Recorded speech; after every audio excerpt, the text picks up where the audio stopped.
পদোন্নতির দাবিতে অনির্দিষ্টকালের জন্য কর্মবিরতিতে দেশের বিভিন্ন সরকারি কলেজের প্রভাষকরা। এই মুহূর্তে ময়মনসিংহের সরকারি আনন্দমোহন কলেজে আছেন সহকর্মী ওবায়দুল হক।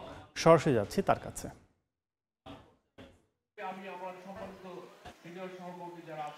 পদোন্নতির দাবিতে বিসিএস সাধারণ শিক্ষা ক্যাডার প্রভাষক পরিষদের কেন্দ্রীয় কর্মসূচির অংশ হিসাবে ময়মনসিংহের 8টি সরকারি কলেজ এবং ময়মনসিংহ শিক্ষা বোর্ডের প্রভাষক এবং কর্মকর্তারা আজকে থেকে অনির্দিষ্টকালেের জন্য কর্মবিরতিতে নেমেছেন। আমি এখন আছি ময়মনসিংহের ঐতিহ্যবাহী বিদ্যাপীঠ সরকারি আনন্দমোহন কলেজে। এখানে কর্মরত 47 জন প্রভাষক তারা আজকে থেকে এই কর্মবিরতি পালন করছেন। পাশাপাশি বিভিন্ন উপজেলার যারা সরকারি কলেজের প্রভাষক রয়েছেন তারা কিন্তু এই কর্মবিরতি পালন করছেন। তারা যেটি বলছেন যে বিসিএস সাধারণ শিক্ষা ক্যাডারের পদোন্নতি বঞ্চিত 32 থেকে 37 ব্যাচ পর্যন্ত যোগ্য প্রভাষকদের সহকারী অধ্যাপক পদে বোধাপেক্ষ পদোন্নতির সরকারি আদেশ জারি না হওয়া পর্যন্ত নো প্রমোশন নো ওয়ার্ক এই শিরোনামে তারা এই কর্মবিরতি পালন করবেন। তারা যেটি বলছেন, যারা চাকরি জীবনের প্রথম আসলে প্রভাষক পদে যারা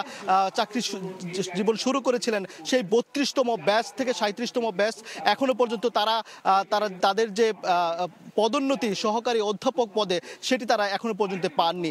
যারা 32তম ব্যাচে এই শিক্ষা ক্যাডারে এই প্রভাষক পদে কর্মজীবন শুরু করেছিলেন তাদের কিন্তু এই একই পদে প্রায় 13 বছর ধরে তারা এই প্রভাষক পদে রয়েছেন এবং ঠিক অনুরূপভাবে 33তম ব্যাচ এক যুগ পেরিয়ে গেছে, ঠিক 37তম ব্যাচ পর্যন্ত কিন্তু তারা কোনো ধরনের পদোন্নতি পাচ্ছেন না। এর আগে 9 নভেম্বর তারা বিভিন্ন জেলা শহরে মানববন্ধন করেছেন এবং তারা বলছেন যে তাদের এই পদোন্নতির আদেশ জারি না হওয়া পর্যন্ত তারা কোনো ধরনের ক্লাসে বা তাদের যে কর্মবিরতি সেটি চালিয়ে যাবেন। তো এই ছিল ময়মনসিংহের আনন্দমোহন কলেজ থেকে আমার কাছে থাকা কর্মবিরতির সবশেষ খবরাখবর। এতক্ষণ সরাসরি ছিলাম ময়মনসিংহে।